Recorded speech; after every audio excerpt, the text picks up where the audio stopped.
আধুনিক যুগের টেকসই সমাধান এই প্রতিপাদ্যকে সামনে রেখে রাজবাড়ীর গোয়ালন্দে হুসাইন ডিউরেবল পলিমার লিমিটেডের আনুষ্ঠানিক যাত্রা শুরু হয়েছে।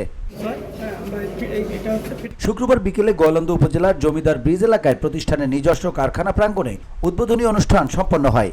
এতে প্রধান অতিথি হিসেবে উপস্থিত ছিলেন প্রতিষ্ঠানটির চেয়ারম্যান হুসাইন মোহাম্মদ এবং সৌদি কনস্ট্রাকশনের সিইও মোবারক হোসেন।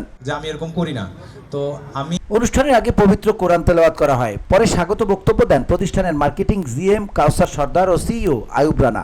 এরপর বিভিন্ন জেলা থেকে আগত ডিলাররা হোসেন ডিউরেবল পলিমার লিমিটেডের প্রতি নিজেদের প্রত্যাশা, আস্থা এবং সহযোগিতার অঙ্গীকার ব্যক্ত করেন। আমরা এই সেক্টরের ডিলার। অনুষ্ঠানে আরো বক্তব্য রাখেন গোয়ালন্দ উপজেলা বিএনপির সাবেক সভাপতি সুলতান নূর ইসলাম মুন্নু মোল্লা, উপজেলা বিএনপির সহসভাপতি আয়ুব আলী খান সহ অনেকেই।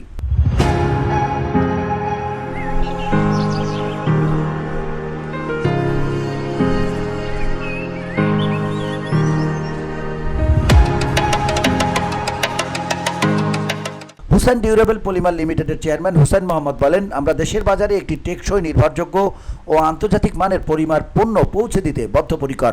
সেলস টিম বারবার বলে গিয়েছি আমাদের প্রত্যেকটা গ্রাহকের কাছে মানসম্মত মাল পৌঁছাই দিতে হবে। তিনি আরো বলেন, রাজবাড়ী থেকে আমাদের যাত্রা শুরু হলেও অদূর ভবিষ্যতে দেশের প্রত্যন্ত অঞ্চল পর্যন্ত আমাদের সেবা পৌঁছে যাবে। ডিলার যারা আছেন ভাইরা, ভিওডি বাংলা নিউজ ডেস্ক অথবা মেশিন হোক